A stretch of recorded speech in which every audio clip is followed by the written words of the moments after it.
નમસ્કાર મિત્રો, આજે રાજ્યમાં વરસાદના એક સાથે બે એલર્ટ, ઓરેન્જ એલર્ટ અને યલો એલર્ટ જાહેર કરાયા છે. એટલે કે ગાજવીજ સાથે ધોધમાર વરસાદની મોટી આગાહી કરાઈ છે.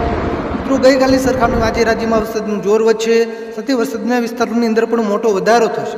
મિત્રો, હવે આજે કયા વિસ્તારોમાં કડાકા વડાકા સાથે ભારેથી ભારે વરસાદની મોટી આગાહી કરાઈ છે તેની વાત કરીશું. પણ તે પહેલાં આ વિડીયોને લાઈક કરવાનું ભૂલતા નહીં. આવી જ રીતે આપણા ખેડૂતોને હિત માટેના કોઈ પણ ઉપયોગી સમાચાર સૌથી પહેલાં જોવા માટે આપણે આ ચેનલને ખાસ સબસ્ક્રાઈબ કરવાનું પણ ભૂલતા નહીં. તો મિત્રો, પહેલાં આપણે મધ્યપૂર્વ ગુજરાતના વિસ્તારોથી શરૂઆત કરીએ. મિત્રો, મધ્યપૂર્વ ગુજરાતમાં આગામી 12 થી 24 કલાક દરમિયાન ખાસ કરીને દાહોદ, પંચમહાલ, છોટાઉદેપુર અને વડોદરા જિલ્લાના વિસ્તારોમાં વરસાદની શક્યતા વધારે છે. આ વિસ્તારોમાં હળવાથી મધ્યમ વરસાદ તો એકલ દોકલ ટૂંકા વિસ્તારોમાં મધ્યમથી ભારે સુધીનો વરસાદ પણ પડી શકે. જે બાકીના વિસ્તારો છે અમદાવાદ, આણંદ, ખેડા અને મહીસાગર જિલ્લામાં સામાન્યથી મધ્યમ વરસાદની આગાહી છૂટાછવાયા વિસ્તારોમાં કરાઈ છે.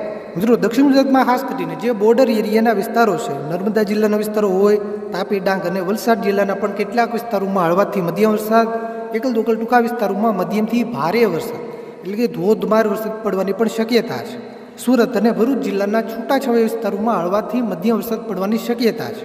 મિત્રો, ઉત્તર ગુજરાતમાં ખાસ કરીને સાબરકાંઠા, હિંમતનગર, ખેડબ્રહ્મા, મહેસાણા, પાટડી, ગાંધીનગર, અરવલ્લી, ભિલોડા, મોડાસા, બાયડ, મેઘરજ આ બધા વિસ્તારોમાં છૂટાછવાયા કોઈ વિસ્તારોમાં હળવાથી મધ્યમ વરસાદની આગાહી કરાઈ છે.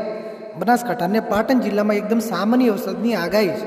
કચ્છના વિસ્તારોમાં વાદળછાયું વાતાવરણ જોવા મળી શકે. છૂટાછવાયા કોઈ વિસ્તારોમાં સામાન્ય ઝાપટા પડી જાય, બાકી કોઈ મોટા વરસાદની શક્યતા નથી. મિત્રો, સૌરાષ્ટ્રમાં ભાવનગર જિલ્લાના કેટલાક વિસ્તારોમાં છેલ્લા ઘણા દિવસોથી વરસાદી માહોલ યથાવત છે. હજુ પણ આગામી 12 થી 24 કલાક દરમિયાન અમરેલી, બોટાદ, ભાવનગર, સુરેન્દ્રનગર અને ગીર સોમનાથ જિલ્લાના પણ કેટલાક વિસ્તારોમાં હળવો વરસાદ, એકલ દોકલ ટૂંકા વિસ્તારોમાં હળવાથી મધ્યમ સુધીનો વરસાદ પણ પડી શકે. જે બાકીના વિસ્તારો છે દેવભૂમિ, દ્વારકા, પોરબંદર, જૂનાગઢ અને મોરબી, રાજકોટ જિલ્લાના વિસ્તારોમાં સામાન્ય ઝાપટા કોઈ વિસ્તારોમાં પડી જાય. આ વિસ્તારોમાં વરસાદની કોઈ મોટી શક્યતા નથી.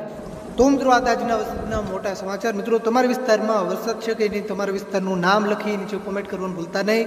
આ વિડીયોને તમારા બધા જ ગ્રુપમાં શેર કરજો, જેથી બધા ખેડૂત મિત્રો સુધી માહિતી પહોંચે. વિડીયોને લાઈક કરવાનું ભૂલતા નહીં. આપણે આ ચેનલ ખાસ સબસ્ક્રાઈબ કરવાનું પણ ભૂલતા